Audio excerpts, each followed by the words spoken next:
கர்த்தருடைய பரிசுத்த நாமத்திற்கு மகிமை உண்டாவதாக. என் மெய்ப்பராய் இயேசு இருக்கின்ற போது என் வாழ்விலே குறைகள் என்பது ஏது?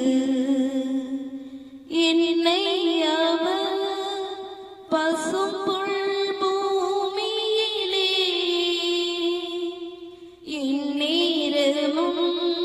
நடத்திடும் போதினிலே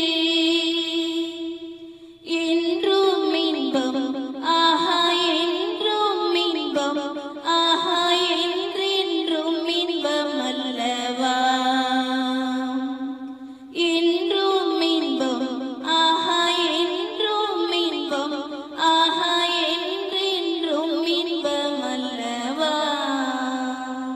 இன்று ஆதியாகமம் 46வது அதிகாரம் 1 முதல் 34 வசனங்களில் இருந்து மெய்ப்பர்கள் என்ற வேத வார்த்தையை மையமாக கொண்டு தியானிக்க போகிறோம். இந்த அதிகாரத்தில் என்ன வேத வார்த்தை உள்ளது என்பதை சுருக்கமாக காண்போம். யாக்கோபு தனக்கு உண்டான யாவையும் சேர்த்து கொண்டு புறப்பட்டு பெயர்செபாவுக்கு போய் தன் தகப்பனாகிய ஈசாக்குடைய தேவனுக்கு பலி செலுத்தினான். அன்று இரவிலே தேவன் யாக்கோபுக்கு தரிசனமாகி யாக்கோபே யாக்கோபே என்று கூப்பிட்டார். அவன் இதோ அடியேன் என்றான். அப்பொழுது அவர், நீ எகிப்திற்கு போக பயப்பட வேண்டாம், அங்கே உன்னை பெரிய ஜாதியாக்குவேன், நான் உன்னுடனே எகிப்திற்கு வருவேன், நான் உன்னை திரும்பவும் வர பண்ணுவேன், யோசேப்பு தன் கைகளால் உன் கண்களை மூடுவான் என்று சொன்னார். அதற்கு பின்பு யாக்கோபும் அவன் சந்ததியார் யாவரும் எகிப்திற்கு போனார்கள்.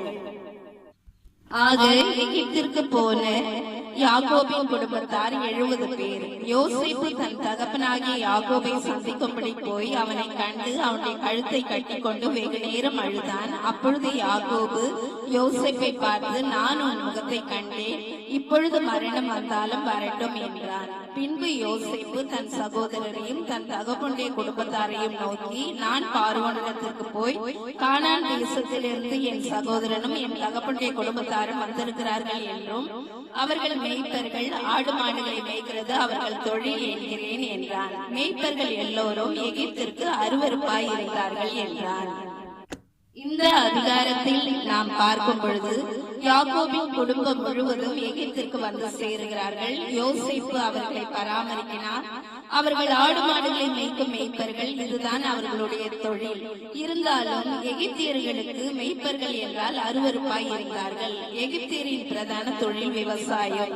ஆனால் கடவுளின் திட்டம் நிறைவேற இவர்கள் எகிப்திற்கு சென்றுதான் ஆக வேண்டும். இப்படி ஒரு மகா பெரிய பஞ்சம் வரப்போகிறது என்று அறிந்ததுதான் தேவன் யோசேப்பை எகிப்திற்கு அழைத்து சென்றிருக்கிறார். ஆம் பிரியமானவர்களே, மேய்ப்பன் எவ்வழியோ ஆடுகளும் அவ்வழி என்று நாம் பார்க்கிறோம். ஏனென்றால் ஆடுகளை மேய்க்கும் மேய்ப்பன் எப்பொழுதும் ஆடுகளுக்கு முன்பாக செல்ல வேண்டும். அந்த மேய்ப்பன் எந்த வழியாய் போகிறாரோ ஆடுகளும் அவன் பின்னே அந்த வழியாகவே செல்லும். ஆகவேதான் யோசேப்பை முதலில் எகிப்திற்கு தேவன் அழைத்து சென்றிருக்கிறார். வேதத்தில் கூட ஒரு வசனம் என்ன சொல்கிறது என்றால், யோவான் எழுதின நற்செய்தி நூல் 10ஆம் அதிகாரம் 11வது வசனத்திலே, நானே நல்ல மேய்ப்பன் ஆடுகளுக்காக தன் ஜீவனை கொடுக்கிறார்.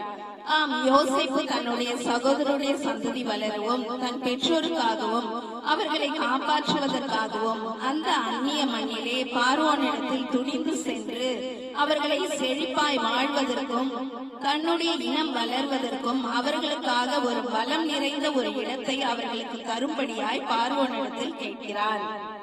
பார்வோனும் அதற்கு இசைகிறார்.